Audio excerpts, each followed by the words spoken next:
The CEO of the Swaziland Tourism Authority, Eric Masego, says their hands are open to students who are already doing tourism studies who want to learn more about the tourism industry, where they will be able to assess them if they are ready to work for the world.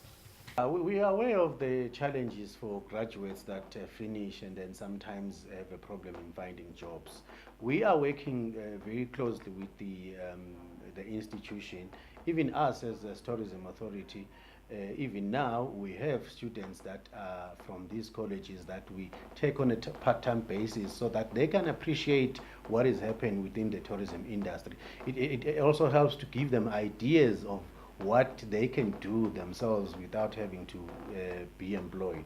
We also work together with the Hotel and Tourism Association to, request them that at least they must give them a chance, to practice with them so that at least they can then understand what is happening.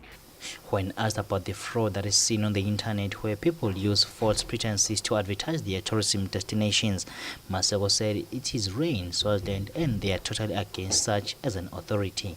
We are aware of that, and as a Swaziland Tourism Authority, we really discourage the industry to do that because we do advise them the consequences of doing that, not only for their business but for the country as a whole. So we do have some sessions where we talk to them, where we bring in the tour operators and we talk to them to say, if this is what you say you are, let the tourists, when they come, experience exactly what you have said. But let me just point it out that for us, we used to have some problems prior to 2010 until we introduced the minimum standards, the registration of accommodation facilities. Since that has been introduced, we have seen, or we have had leakly complaints. Masego further said as a country we are still lacking in some spheres like tour guides, operators, as we still rely more on our neighbors for such. We do have, though we cannot compare with South Africa, we do have our own tour operators and tour guides in Swaziland. But for now, I think mainly they are focusing on the country, because there's already a relationship between our tour guides and the establishments that we have.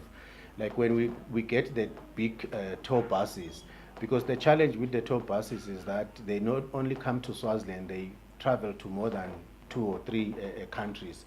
So they normally have their own people because of the language. Sometimes that you find that you have people from Germany.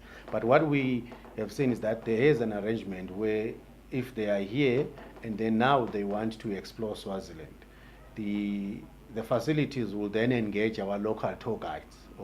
Reporting for Swazi TV News, I'm KNMCB with Humphrey.